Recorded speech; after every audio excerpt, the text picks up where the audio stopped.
What's up, YouTube? This is Chris, back with a different kind of video. I've got multiple things I work on. I've got 5 vehicles, like I mentioned in some of my other videos. I worked on my wife's Jeep. Just got done fixing this Taurus. Had a leak between the timing chain cover and the actual engine block. At the same time, I replaced the timing chain and the oil pan gasket. I figured I'd drive this thing and to save miles on my Power Stroke and my other truck, which is my Blazer, which I haven't put any videos on that one yet, but I might. This one's concerning winterizing your boat, and I have a pretty unique boat.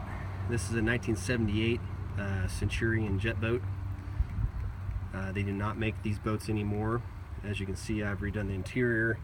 All the fiberglass and the stringers have been redone, including taking the engine that was in here out, and I put new bearings in it, new oil pump. I had the heads reworked, new intake.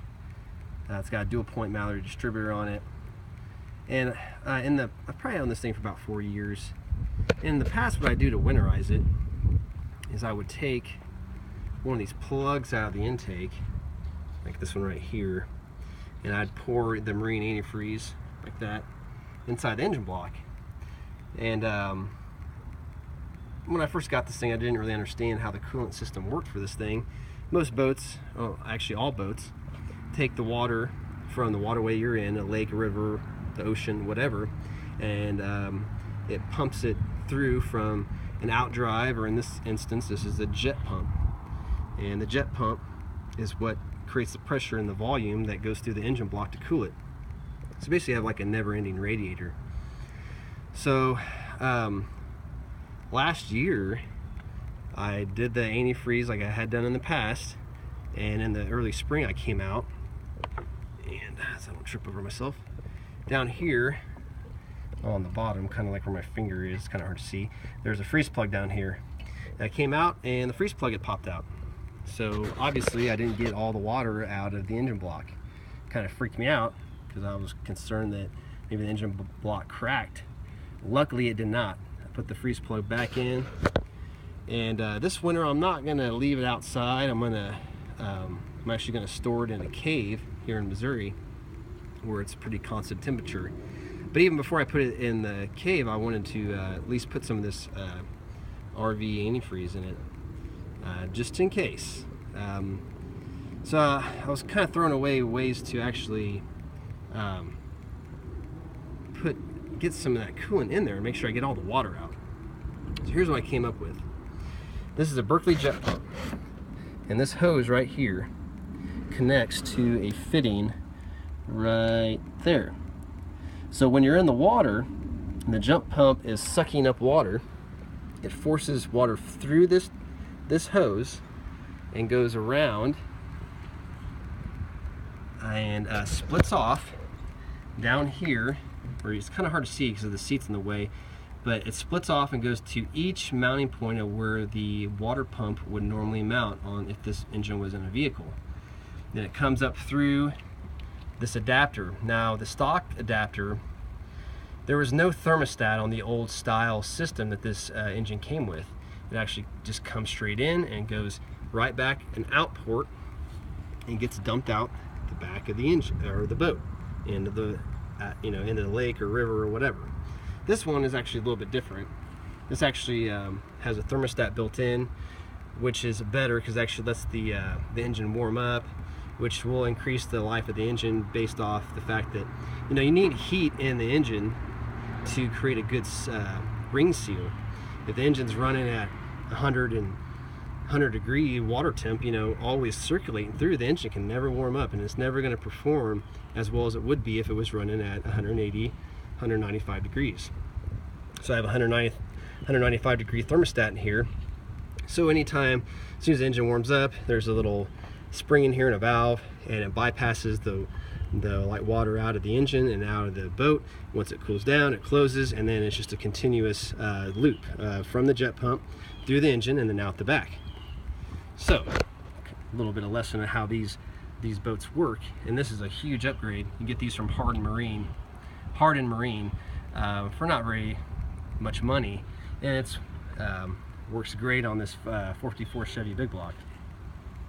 So I'm trying to figure out a way to get all the water out of the engine and get only antifreeze in it, just in case, you know, we're in October now here in Missouri, 2017, and I do not want to have the chance of another freeze plug popping out, or if it doesn't pop out and it cracks the block. I do not want that. This was a huge project, getting this in here and all the fiberglass work done. I do not want to do this shit twice. So this is what I came up with. I went down to Harbor Freight and I bought this 12-volt transfer pump, which, as you can see, the line goes over.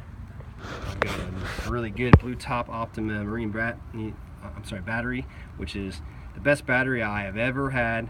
This thing, I had sat all off season and I never charged it, and it still had 13 volts. I mean, this is $260 battery, but well worth the money, especially when you're thinking about being out on the water with this type of engine. You don't want to have any issues with starting, especially if you have a problem, you got to fix it. You want to have as much cranking amps as possible, especially the reserve on this thing is awesome. So what I did was, and this is my like maiden test, this line is the out port.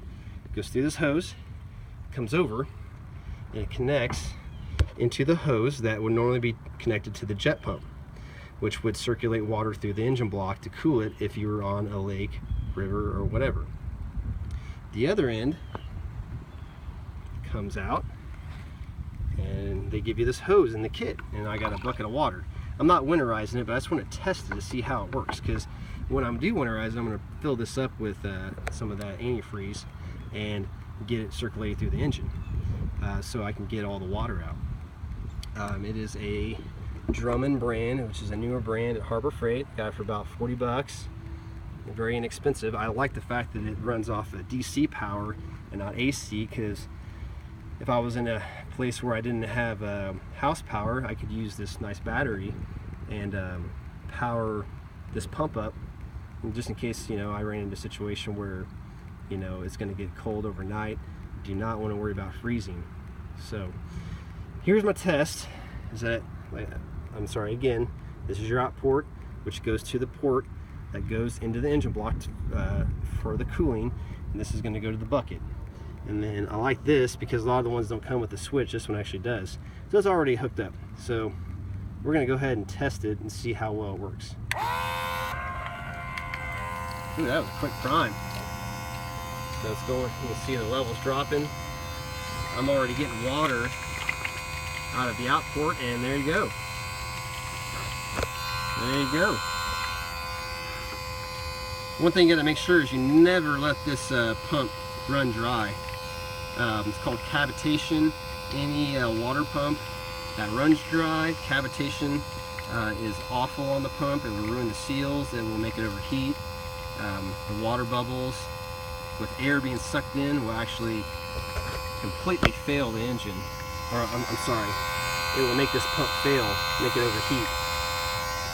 So yeah, I'm just about empty already. That's a 5-gallon bucket. So I like this test. It actually, for 30-40 bucks,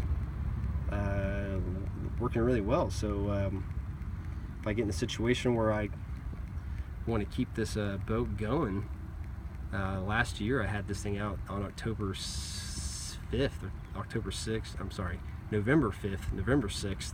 I actually skied behind it with my wetsuit. Man, it was a cold day, but man, it was a great time. I want to get the most use that I can out of this boat. It's awesome to ski behind. If you guys ever like to ski and you have the opportunity to ski behind a jet boat, oh man, it will pull you up in within 5 or 6 feet, and plenty of power to pull you around the lake. But yeah, I'm glad that this test actually worked out really well. So far I like this pump. It's only going to be used, you know, every year at the end of the season, so I can use the marine antifreeze. Basically, I'll just take the antifreeze, take several gallons and pour it in the bucket. Instead of pumping water through, I'll pump the antifreeze through and get all the water out and only have antifreeze in the engine, just in case it does freeze, while I'm still trying to, you know, at least use this thing. If you guys have any questions, comments, let me know. Talk to you later.